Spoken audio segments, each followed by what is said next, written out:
Hello, you know who I am. I am Dr. Nikisha, your board certified internist and geriatrician. And through these videos, my goal is to provide my non-geriatric medical professionals with all the tips and tools they need to help my sassy seniors do what? Do what? You got it, to age like royalty.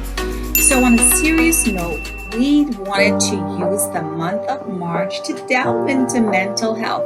And we found that that was so critical given all the things that are happening in the world right now. And we all know with the periods of social isolation and all the other challenges that seniors already face, that they can fall prey to being sad or being depressed. So in this video, we are going to go over some tips and tools for how we recognize or screen for depression, and then how we as geriatricians strategically go ahead and manage our patients with who we are concerned about depression.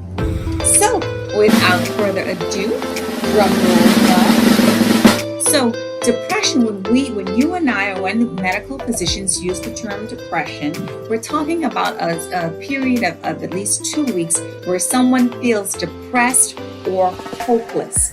The first thing we like to do as geriatricians is to do a PHQ-2, which is simply where we ask patients in the last 2 weeks if they've been feeling down, depressed, or hopeless.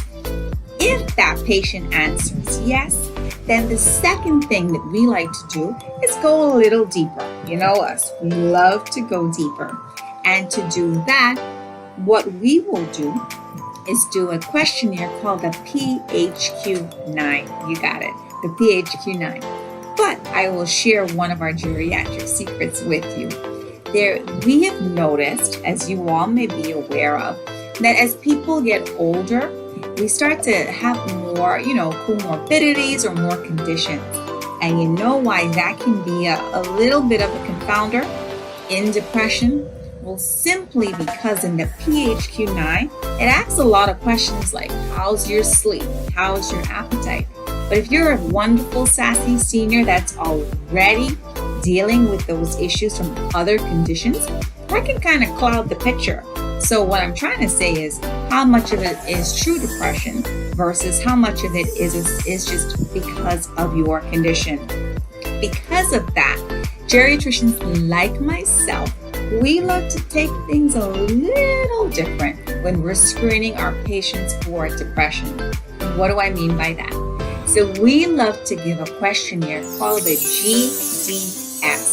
Yes, the GDS, which is an acronym for the Geriatric Depression Scale.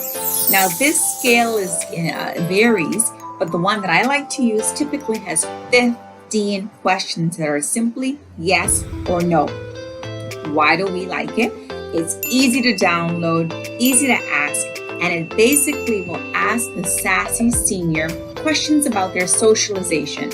So it's less focused on those physical symptoms and more focused on those social symptoms. So if somebody screens about a 5 or higher, then we really want to zone in to make sure that we have the tools in the office to take the next step. Now, there's one thing I always want to remind you guys about.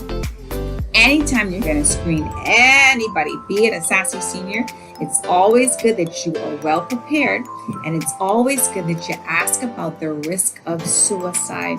We're living in a time right now where there's, again, so much going on in the world. And so any question about someone's mood should always include a question about if that patient has had any thoughts to harm his or herself. Because if that is the case, you want, as the medical professional, to have a plan in place. So let's go over what we recapped. So we said that if there is a concern for depression, the first thing you want to do, the first thing that we like to do, is to ask some important screening questions.